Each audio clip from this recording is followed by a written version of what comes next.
Hello, it's a wonderful morning coming to you from our studios on Caraba Avenue. It's a rainy morning. I mean, let's say it's a rainy morning coming to you from the Gambia, West Africa. It is a very, very rainy morning, Yes. and it rained quite heavily overnight. Absolutely. And we all had to deal with the consequences this morning. But it's good to be here. Exactly. Well, I mean, you know, we all know when it rains, roads are the problems of the people. But I mean, you know, despite all the difficulties, we'll manage to get to our destination. So good morning to all our viewers from around the world, wherever you're watching us. And welcome to this morning. It's another Monday. It's a new week. So we are about to give you I mean, the morning dose as usual. Get ready to conquer your day. And I'm sitting here with Mr. Ade. I was going to say this program is better than a cup of coffee to wake people up and energize them for the week ahead. Absolutely. So definitely. Exactly. Yeah. So on our guest today, it's Mr. Carr. Mr. Carr, good morning. Can you, I mean, the Dubai vibe is still, I mean, vibing. Yeah, myself and Ade, Yes. just coming from Dubai, as you know, went to meet some partners, you know, that deal basically with health matters, a global foundation called MAC. So it was a very exciting trip. It was worth the while to have such type of partners because they do a lot of good work in Asia and in Africa. So, and we really want to reflect that, you know, as QTV now is very global. And we mean that literally. I mean, in China, we make our imprint in all over where our reporters go as young people. They are leaving their footprints, their imprints. So we are very happy to say that, you know, we are going places as they are representing us in the best light. So I went with Ade, you all know him, who is one of our top brass here. And then we had a fruitful discussion and also had some moments of, you know, interesting times together.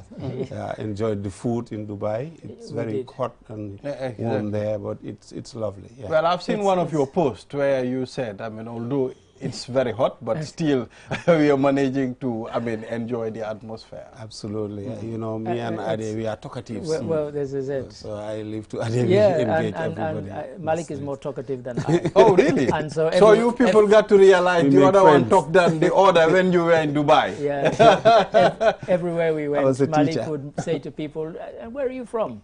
And the reason he asked that question was for a particular reason. Almost everybody we met was a foreigner. The foreigners actually outnumber the natives in Dubai, and in the shops, restaurants, wherever you go, taxis. Almost everybody we encountered was a non-Emirati person. So we met people from Nigeria, Ghana, Kenya, South Africa, Egypt, Algeria, you name it. And It's what like do you think that United could be the Nations. reason? Oh, because It's a business center. it's not, they don't go there for business, they go there to work. The Dubai people actually you don't find them working in the shops and restaurants at all. I can't recall any that we encountered who was a native. You know, there were people from India, Pakistan, Bangladesh, everywhere. So people go there to work. Their pay is tax-free. And they're hard workers. I mean, at the airport, Terminal 3, we met some Ghanaians who have set up their own business 6 years ago because a lot of Africans go there on business trips. They buy a lot of goods, and so they help them freight it. Of course, they charge a fee, but I guess it must be a reasonable fee because they've been going for 6 years now. And they're very helpful. In fact, before I could even say anything, the guy took my ticket, took my passport, and did my boarding pass for me in a matter of 1 minute. You know, so, you know, they're really, really helpful. And, yeah, it was good. What we want to say is Africans are very hardworking. Yeah. And that is why it's reflecting in the diaspora remittances all over in the continent. They don't go to countries just, you know, to go and exploit and use. They go there to work and to improve and change the lives of their people. Sure. So you can understand and appreciate why lots of the young children want to live for greener pastures, because they want to make a difference in the lives of their people. Absolutely. Because of the level of poverty and deprivation. So they go to work and they work hard. Yep. So despite all stories that are being bandied sometimes about Dubai, what we see you know, at a glimpse, is really hard-working people, and men and women for that matter, and from all over the world. Well, I am glad you mentioned Africans are very hard-working people. Indeed. You know, the reason why, I mean, you met so many Africans in that country, it's because of the opportunities that They're there to work. you know, that are in that country. So yeah, I mean, even in the hotel where we were staying, unfortunately, they had 2 head chefs, and one of them is a Gambian. Ibrahima Jane. Ibrahima, we never got to meet you, but your colleagues told us, oh, we have a Gambian co-head chef here, and he's from Gambia, but we never got to meet him. So, you know, it shows you that, as Malik says, people don't go there to idle, and it's not the kind of society that encourages that anyway. You know, it encourages people to work and to work hard, and people do. I mean, the other interesting thing is almost everybody drives everywhere. So there will be times when Malik and I will be walking on the streets, and we will be the only ones walking. So, I mean, we'll take a look at the African proverb, I mean, which reads, the disobedient fowl obeys in a pot of soup. Disobedient fowl obeys in a pot of soup. Oh, you have no choice. Once it's in the pot of soup, you know, definitely you cannot defy in those circumstances, because it's already up for slaughter, and therefore what they're saying, no matter how obstinate you are, there are certain situations that you must have to comply and adjust, and that's disobedient. As you are, as a fowl, they will cook you quickly, because they will be making a lot of noise, maybe crowing earlier than normal and making a lot of noises. So they say, okay, because this one is the disobedient one, let's cook this one first. So therefore, obedience is important. So the noisy one. Yeah, so they don't target you for discipline. They're just saying the most disobedient would be targeted for discipline in order to straighten you up. And that is yes, of course. And if you take it in out of the animal context, essentially what they're saying is that those who raise their head above the parapet, so to speak, make the noise, and they're the ones who get disciplined. They're the ones who, you know, end up getting punished, or they get noticed, and probably in a negative way. If you know, so yes, in Sierra Leone, in Creole, they have this saying, "Cow big te na soup." So no matter how big the cow gets, it ends up being soup. You know, that's obvious. So it goes to strengthen the disobedience, the ruptures. You know, where there is discipline, things tend to work. But if you are disobedient at any time, you just make sure that, you know, you are not helping in terms of registering a forward movement or progress. So don't be a disobedient fowl unless you want to end up in the soup. In the soup. Obedient. Can you be disobedient in situations whereby, I mean, situations that are not right? Of course, of course. That is not there. That is not disobedient. That's not disobedient. You know, that's, you know, if you're protesting an injustice. Maybe everybody is going in for things that are not right because they are forced to do so, but you are the only one speaking out. I mean, I am not going to obey. No, that happens. That happens. I mean, you know, growing up, you know, I've said this many times. When I was at school in Sierra Leone, there are times when I got caned quite a lot because I wouldn't go along with the flow. If something was wrong, I would politely say, I'm sorry, this is wrong. And, you know, in the 60s, you didn't do that. You know, teachers thought you were being disobedient, you were being disruptive, and they would cane you. But you stood your ground because, you know, what, for example, if a teacher gave an instance of something that it was wrong and you knew the fact, it would kind of pain you to just sit there and say nothing. And you say, I'm sorry, teacher, but that's not correct. Come here, Darami, you know, you get caned. So there are times when sometimes you disobey, or you raise a voice, or you raise a voice in protest because something is incorrect. But you don't have to go with the herd. We're not sheep, you know, we are people, we can think, we can reason. And when you can do so, you raise your voice and you make your voice heard. Or you can obey and challenge later as well. You don't have to disrupt necessarily. If there is a rule, even though you might not agree with it, you may have the reasons that you wish to put across for sense to prevail and say, I just did this because, you know, it's the rule, is required, but in all honesty, you submit an alternative or an other position that if you are dealing with sensible people, they will understand and adapt to that.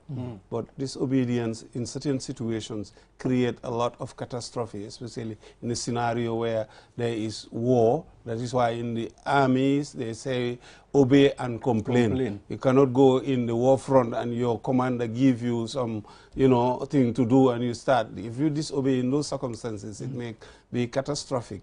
Okay, if you obey as well, if it is the wrong move, it have some severe consequences. So that's why sometimes it's a very thin line. Well, obey and complain later. But having said that, as Mr. Carr will know, after the Second World War, when they prosecuted soldiers who said, I was just obeying orders, they still executed them. Because they said, if you are told to go and kill a family of, women and children, intrinsically you should know that you're violating their human rights. It's wrong. That's the kind of order you should disobey. So even in the army, and they killed many. If you look at Nuremberg trials, when they were all there, that was their defense, all of them. We were just obeying orders.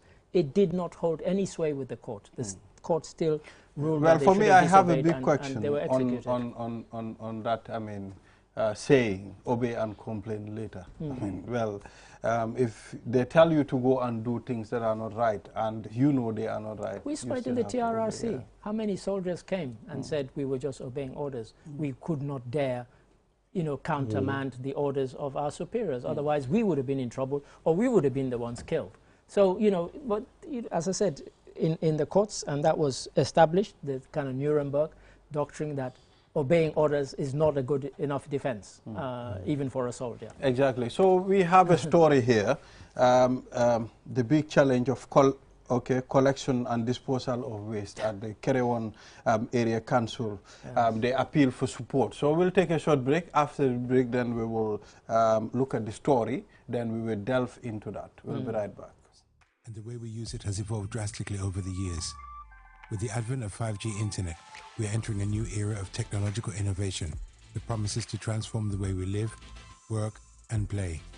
5G internet is capable of providing data speeds up to 100 times faster than 4G, making it the ideal solution for streaming high-quality videos, playing online games, and downloading large files on the go. 5G internet is already transforming cities across the globe, powering smart cities, self-driving cars, and virtual reality experiences that were once thought impossible. 5G internet is also paving the way for Internet of Things, allowing for seamless connectivity between devices and the creation of a truly connected world. For the first time in the Gambia, QCell is bringing tomorrow's technology to you today with the launch of QCell 5G internet. Get ready to experience the out-of-this-world wonders of QCell's 5G internet. For more information, call 111. QCell. We innovate, others follow. The future is now with QCell's 5G network. Experience speeds like never before with our new 5G Rocket Fix internet plan. Get speeds from 10 Mbps to 100 Mbps. Your 5G-enabled device. Walk into QCell headquarters to get one of our 5G routers and experience the true feeling of 5G. Only with QCell.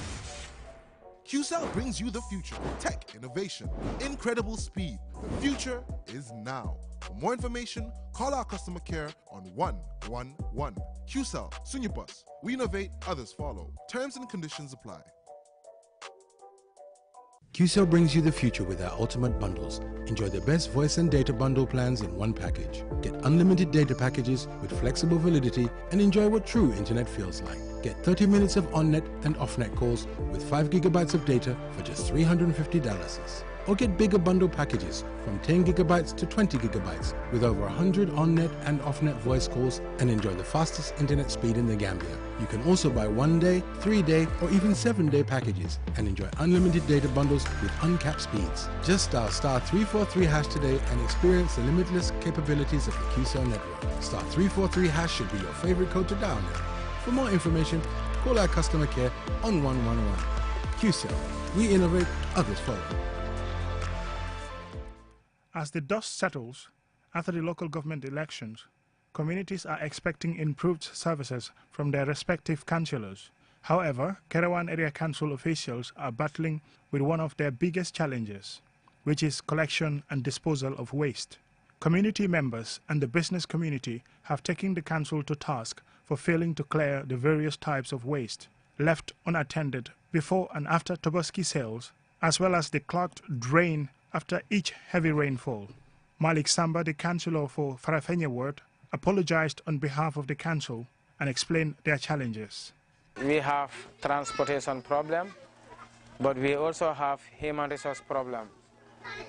Yes, transportation problem in the sense that we used to have 2 tractors, but one was off the road some time ago, and the other one we were using also got a breakdown. Until recently, all the works we have been doing, we do it on renting daily, renting tractors daily. So, and also when you come to the side of human resource, we don't have enough people that are doing the work of laborer. That is those who collect the garbage and dump it at the dump site. We only have 4 personnel on the ground doing this job. And you know, it's not that we don't want to pay people to do the work, but in fact, it is very difficult to find people who are willing to do this work. Here is what Babukar Jallo, one of the laborers on the job, had to say.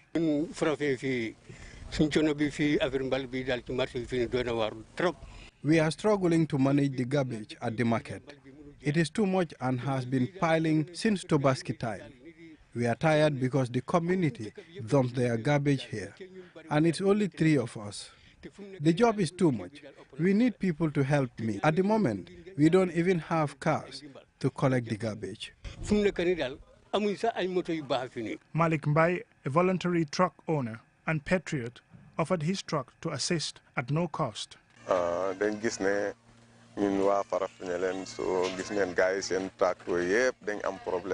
We live here and we realize that all the tractors are having problems. The garbage is piling and not being collected. So we decided to come and assist them to clear the garbage. I spoke with Councillor Malik yesterday and I promised him that we will help. Unless there is a positive response to the appeals by councillors, waste collection and disposal are likely to remain problematic for residents and the business community. Umudu Gajaga, QTV News.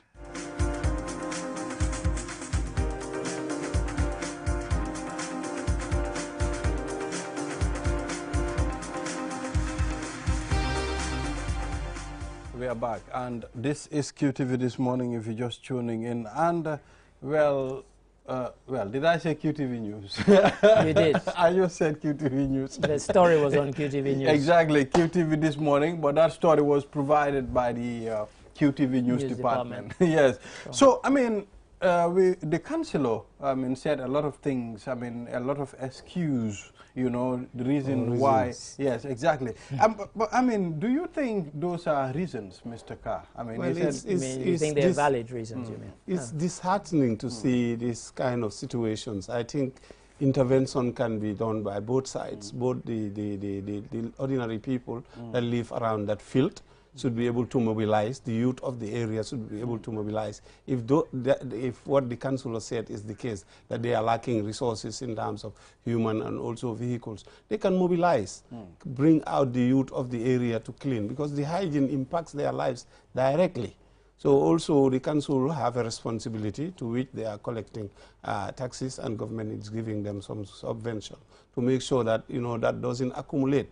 Lack of vehicles also, they can use donkey carts. There are other means. They have to be more innovative and creative to really make that not look like ice or dump site kind of. Well, I think, the Kerewan Area Council, waste collection shouldn't be very complex like this, because, they have the land where they can go and dispose of these things, and at the same time, it's not as big as Serekunda or Basse or any other place. It's not as simple as that, saying they have the land where they can go and dispose of these things, because nowadays we've learned that that's not the best way to deal with waste disposal. You don't just go and dump it somewhere, because all you're doing is you're shifting the dirt from one place to another. So no, but I guess anybody who's been watching QTV and listening to Q Radio for the last few days or so, it's probably a few years will know that this kind of story really annoys me.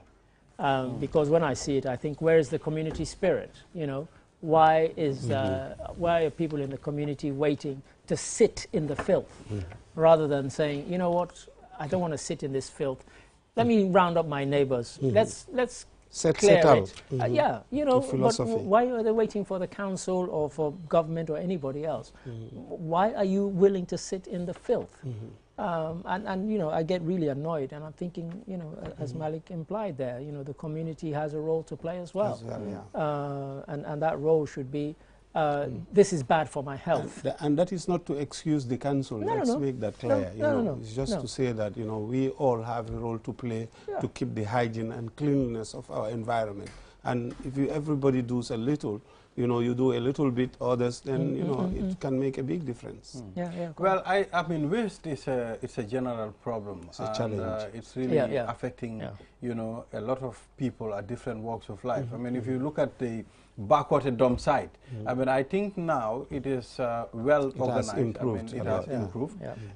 You know, they should also look into these things. I think these are the areas of intervention that, I mean, certain things should be done. I think the next phase is recycling. That's where they have, because some of the material are not biodegradable. They can be in the sand forever. They have to look at plastic waste and all these things, how they manage it. Like waste management is a challenge. It's a huge challenge to the global community. So therefore it's not specific, but that is not to say that you cannot put in measures or the efforts to ameliorate the circumstances or the situation under which people are exposed. They should be able to look at plastic and licensing and all these things to see how they can work it out. Dump sites, you know, all these things. Well, they are within policy planning. The other challenge that we have when it comes to waste segregation, I mean, we don't practice that in this country. We don't. This is where we throw different things, you know, all in one place. I mean, which can be very difficult to be sorted out. You know. Some waste are easier to manage than others. If you come to organic waste, that's easy. You can convert it and use it for different purposes, compost, manure, or whatever. But it comes to non-biodegradable things like plastics, you know, like tires, you know, some of these things. They are hazardous and they last for a long time, you know, with the environment. I mean, a lot of these things, when we first encountered them, we celebrated them. Plastics, for example. Bottles, you know, instead of glass bottles, you had plastic bottles that you could use and reuse, and if they fell, they didn't break, you know, and we thought it's a great thing. But of course, in those days, 50s and 60s, nobody thought about the long-term consequences of plastics that don't degrade, you know, they're there in the soil forever. And so what do you do with them? So other countries have been thinking of innovative ways of turning, you know, used plastics into other things, into other objects, just to make sure they're not, you know, sort of just dumped and well, I think there are many ways, I mean, to recycle this plastic. The other day I watched a documentary of a young man in Nigeria who recycled plastic to block. No, that's right, yes. Blocks, you know, I think those are the things that when we use that strategy, we should be able to. But, I mean, the thing that he was crying for is support as well. I mean, so these are things that we should be doing, I mean, to help. Or at the global level, let's start cutting down the use of these things. Let's use biodegradable material. If you're using spoons, use something that, you know, is biodegradable, either metal or wooden, and all these things. As we have seen, we are talking about it in the Emirates flight. They were not using plastic spoons and knives. So which helps, because you can use a metal one and then wash and recycle, you know. These are some measures. It's the production side that they ought to address, because the third world is definitely a dumping ground for most of these non-biodegradable. You see piles and piles of tires, you know, car tires. In fact, you know, things that are not needed. And sometimes, and they just dumped in the third world. They should look at these things from that aspect, as policy issues, and ensure that we don't encourage the incoming of all those dump. You know, we should try and look at the things that are imported into the country. I think those are the things that should be monitored. Especially non-biodegradable material. Exactly. So NAVEC to punish 3 staff for illicit practices. I mean, well, I have seen whereby people will connect meters. and you know it can be very dangerous. I cannot comment on that. I don't know the details. Yeah, they said they will take disciplinary action against 3 of their staff following reports of the conduct of these employees in Soma, Lower River region, enjoying free electricity without paying for it.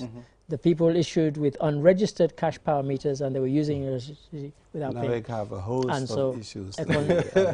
A concerned resident tipped off the newspaper, and after an investigation lasting some months, they informed NAWEC, and NAWEC has now decided, it says, to punish 3 of their staff for engaging in this illicit practice. Okay. So well, yes, I mean, let them take a look at it. Let's take a look at it. It's let them do their findings and see if at all it is a thing that is happening. Then let the law take its course. Well, indeed. Yes. So that's on the Foroya. Do you want to delve into any of the stories? You've got the Voice there. Well, so let's take a look at another headline of the Voice newspaper. Public Finance Act empowers Ministry of Finance to sign any financial agreement.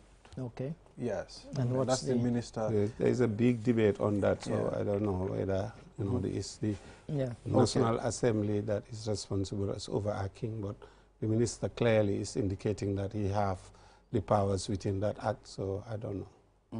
Well, there are 2 headlines here. The other one is saying Assembly to summon Finance Minister over Senegambia Bridge deal. Which is the minister is also saying here, okay, minister says Parliament not needed over Senegambia Bridge agreement. Yes, and so this Senegambia Bridge one is something that seems to be headline here. Senegambia Bridge not sold or mortgaged, and then GDC warns government against Senegambia Bridge deal. And in case anybody is wondering what the deal is, the Minister of Finance and Economic Affairs, Sidi Keita, told reporters on Saturday that this $100 million deal with Africa 50 is neither a sale transaction, a mortgage, or a privatization contract. I wonder what it is then. $100 million, what are they paying for? So yeah, and he says this is the kind of language they only use in the Gambia. The minister was deliberating in a presser. In case you wonder what that is, he was speaking at a press conference. Deliberating. He was deliberating at a presser at the Petroleum Building, where convened to shed light on the Senegambia Bridge deal. And this has been criticized and viewed by many as a bad move by the government. Why would the government sign a $100 million deal with somebody for the Senegambia Bridge unless it was some sort of privatization? But the minister is trying to allay those fears and said it is none of the above. I'm not sure whether he goes on to say what they're paying $100 million for. But it will be interesting to delve into that one. But yeah. All right, I'm seeing another one. Policeman convicted for stealing. Oh dear. Yeah, so I mean, I think if a policeman is convicted for stealing what? I mean, it's like the law doesn't favor anybody. This is true. Yeah, so that's an example. Yeah, so it's an example. Do we know what he stole? Well, except and until if I go inside. Well, I was hoping you would delve, because stealing what? Yes. You've made us intrigued now by mentioning that. Okay. I'm sure you should be in the first 1 or 2 paragraphs if it's a good journalist. Yes, the Banjul Magistrate Court on Friday convicted Asan Jallo, a police officer, for stealing 105. From $500. What? 105. From one Anil Thomas George, after being found guilty. Did you say $105? Yes, that's what I've seen. It must be a mistake. Yes. That must be a mistake. Yes. Let's move on, because that must be a mistake. So Jallo was fined $50,000. $50,000 is in default to serve 1 year in prison, and also ordered to compensate George the said amount. In default to serve 2 years in prison, with both sentences to run concurrent, consecutive. Yeah. But yeah, I mean, there's a story here which is quite tragic. It's an inside one. I'm not sure why it's not on the headline. 11 children die every week attempting to cross the Mediterranean. This says so far in 2023, an estimated 11,600 children made the dangerous crossing. The majority were alone or separated from their parents. if anybody's been watching, I think the BBC Focus last week and also on the BBC News, they carried a story where a child from Pakistan had been very heartbreaking story. The parents sent the child on that journey, 8-year-old child or whatever he was. That's insane. What is your 8-year? But if you look at the detail of the story from the father's side, you would have heard in the argument. It did not necessarily send the child. The child was adamant. He said, "Father, I want to go to support and help the family." So he went with the uncle. It was the uncle that took the, but the father, was adamant. But the child was insistent. I think the father was being adamant for the TV screen. I mean, he was very upset that his child had died.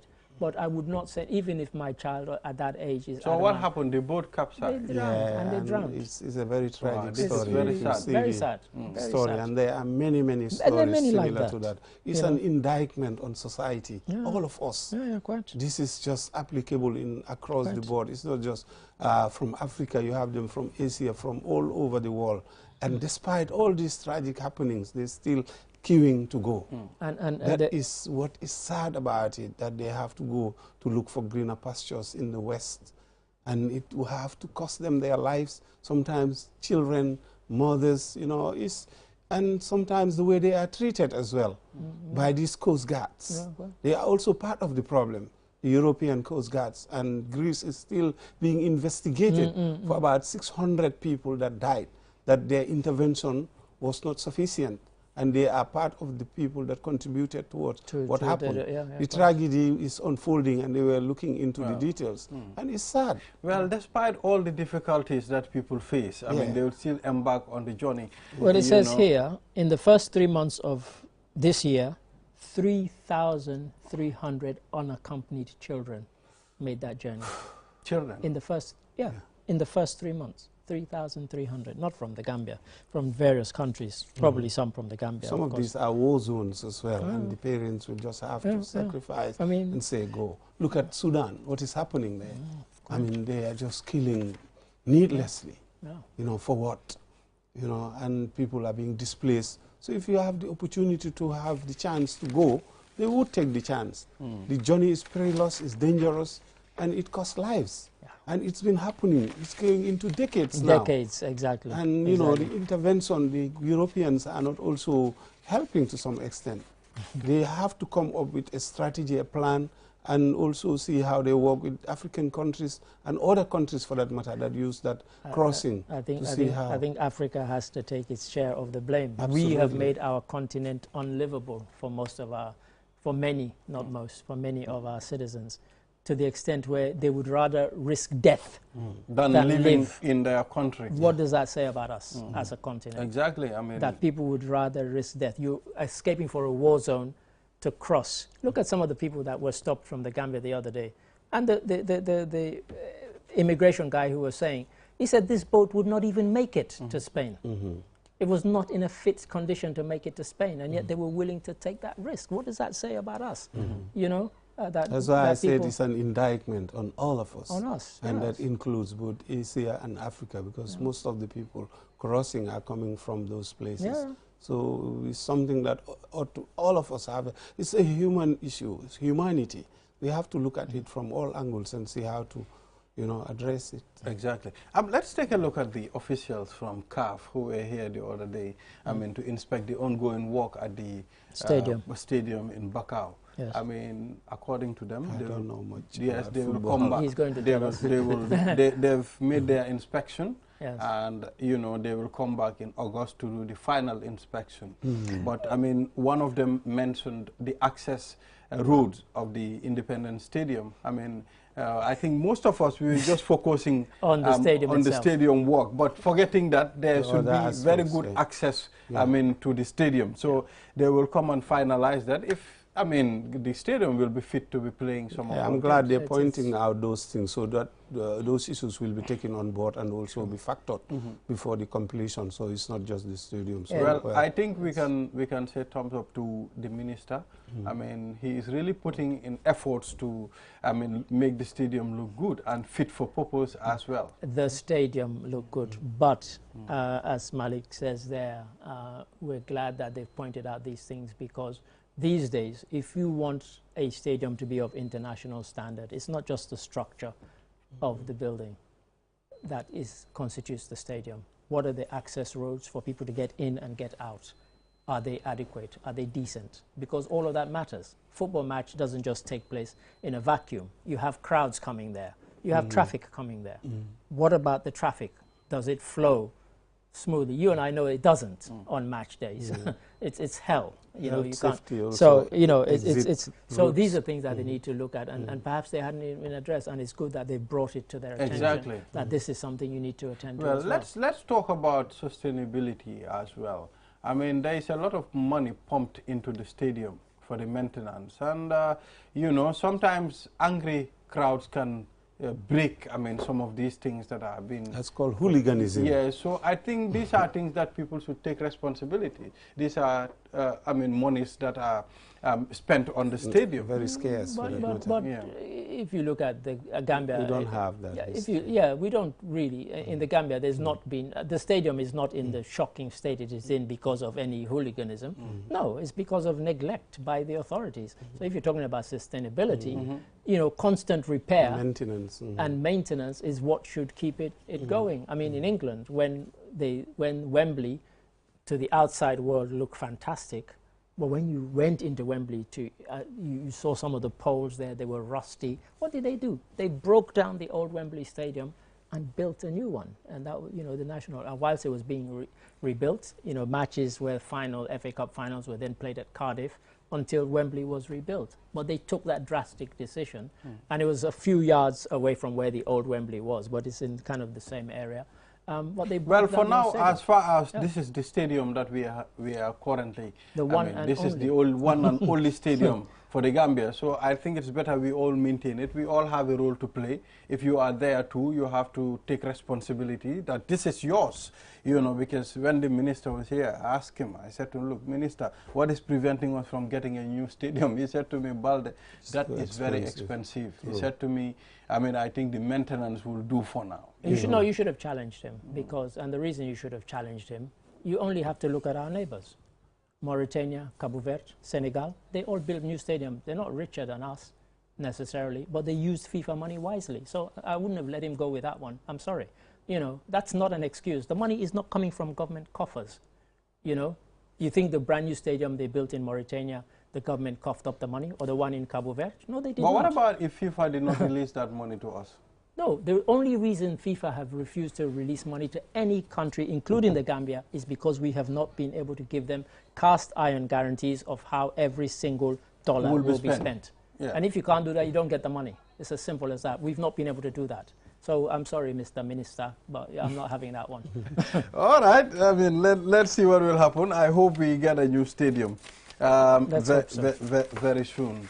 You know, any other thing, Mr. Adem? Well, you know me, I always like to go to the back to look for sports stories because we always neglect sports. It says Gambia, what? Edgy to snatch qualification to 2026. Edgy or age? Edgy is what it says here. It says the Gambia senior national team will be determined to win. I don't know why they used edgy. Anyway, sorry. All of their qualifier matches secure. It's a tough group. You know, because they have to overcome Ivory Coast, Kenya, Gabon, Burundi, and the Seychelles. Group of death. And that's not a group of death. Absolutely, Ade. Which? Look at the teams. Ivory Coast is there. That's it. Is there. That's Which other teams are Seychelles, apart from Ivory Coast, we're ranked higher than everybody else in that team, in the group. You got Ivory Coast, Kenya, Gabon, Burundi, Seychelles. Is there. No, we're ranked higher than Kenya in football. They're the good sporting nation. No. The only team we need to fear, not that we should be complacent, but in terms of football ability, because of Gambia's achievements recently, we're now ranked higher than everybody else in that group apart from Ivory Coast. So I wouldn't. I would definitely see it as a very, very solid group considering the competition, because two teams have to qualify So we have Kenya there in the mix. That's where the challenge is. Trust I me. understand that's why the auto use edge. Kenya. You know, because of the group, of maybe the way I perceive it as being group of death. Nah, that's not. But you are more of a football if kind you saw some of the groups, than me, some of the groups are way tougher than this. Okay.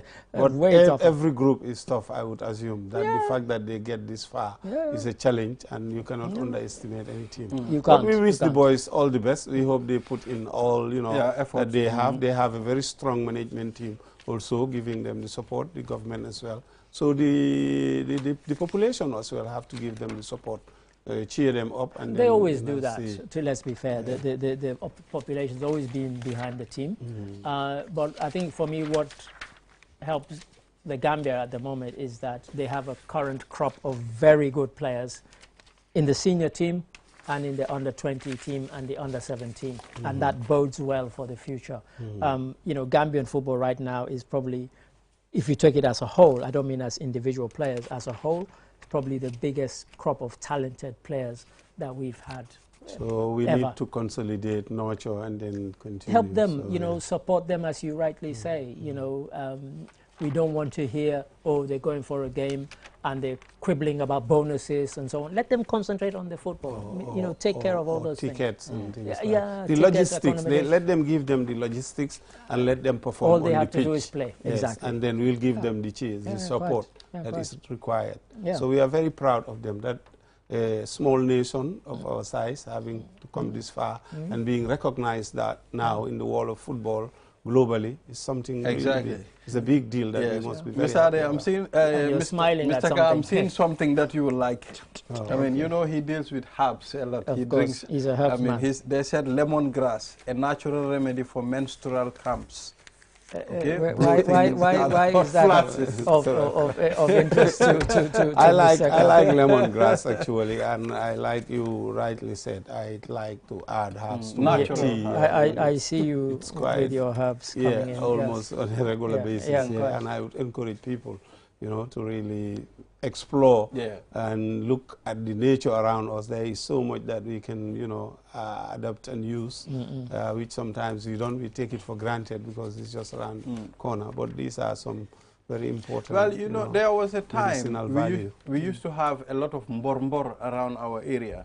I mean, before the Ramadan, like 2 weeks to Ramadan, we go inside the bush, go and collect this mbor. But now we are not seeing it anymore because people have now settled in those areas, and you know, a lot of these things are now disappearing. No, but they are still in the bush. If you go far and enough. some of them grow wild. So if you look around where they used to, you still find some of them around. So, but it's just like having to recognize them, and some people are doing a good job of it now, packaging them. You know, I've seen some companies started to package them nice and use. We just have to start using them and then, you know, patronizing those senior boss so that we can enjoy it. Absolutely, quite. Absolutely. Can I quickly go abroad for a couple of stories? Yes. I watched the Wimbledon men's final yesterday. Remember, we have few minutes to I know, very quickly, Novak Djokovic played yesterday, and the men's final was yesterday. And he lost. He's won it 7 times. Wimbledon is like the tennis tournament to win. He lost. But the day before, Ons Jabeur of Tunisia became the first Arab and first woman. She would have been if she had won, but she lost yesterday, day before yesterday, and she lost last year in the Wimbledon final. She was in tears, and she said, they asked her, why are you so upset this time? And she said, because this time I felt I should have won it, you know. And she lost to somebody who's ranked 42 places behind her. So really, that's why it was an unseeded player, so not even a top-ranked player, but now she'll move up in the rankings having won Wimbledon. So that was fascinating to watch. And luckily, my internet held out for the duration of the match. I was able to watch it in comfort. So that was good. Exactly, that is how it happens sometimes. Indeed, indeed. You know, at times, Mr. Ade, I think it's luck. Don't you think so? It's luck on the side of the person that was playing against. I mean, if you saw the men's final, it was very close. You know, it went to 5 sets. So, you know, final set, and the final set was 1-6-4. It could easily have gone 5-5, and then they would have had to go on and go on until the tie break. But, you know, that's stroke, you know, you try to play a ball over the net, it catches the net, sometimes it goes over, sometimes it falls back on your side, and that's how near it was. And but Novak has won it 7 times, and so you know these battles are both skill and mental. So luck maybe, but very, very small, because these people, they practice a lot. Yeah. They play day in, day out, week in, week out, to improve and develop their skills. But mentally, sometimes that is where, you know, you really stand firm. Yeah. Because if you are intimidated because you're playing Djokovic, you know, that alone is intimidation. Because like Ali pointed out, this is a guy that have won a lot of Grand Slams. Yeah. You know, so if you stand against this guy and you feel complex and weak, you're just going into the frying pan. So they have to prepare you mentally that, look, you have the skill, you have what it takes, you have to take him on, and then that's what this young guy did. Yeah. And that happens in every sport. Sure. You will have a generation that will exit, a new one will come. I remember Peter Sampras, when in his days, when this guy came, what's his name? What's his name? He retired recently. Swedish guy? The Swiss. Yes. You know, and came. Yes. Sampras was on top of the world. But this young man came and then dislodged him. That is what is happening now. Yeah. Now we have Djokovic. He cannot handle this guy. He said, I thought you were just good in clay, but now I come to discover that you are always good at grass. So it shows that this is an end of an era and the beginning. 16 years difference in their ages. You know, Djokovic is 36 and this guy is 20. But even though he won Alcaraz, you could tell he was nervous. He kept missing his first serve. His first serve ratio was poor, and yet he managed to hold on. Maybe and he was win. Intimidated by the guy. Of course, I mean, this guy is a legend. He's won 35 major tournaments. You know, it's not a small guy to challenge. That you're challenging. Yes, thank you very much, gentlemen, for coming on the program. Pleasure. You know, we appreciate Mr. Carr. Thank you very much, Mr. Ade. Keep Dubai. Yes. Yes. All right, viewers, this is all we have for you today. Until we come here again tomorrow, have a wonderful day. Bye bye.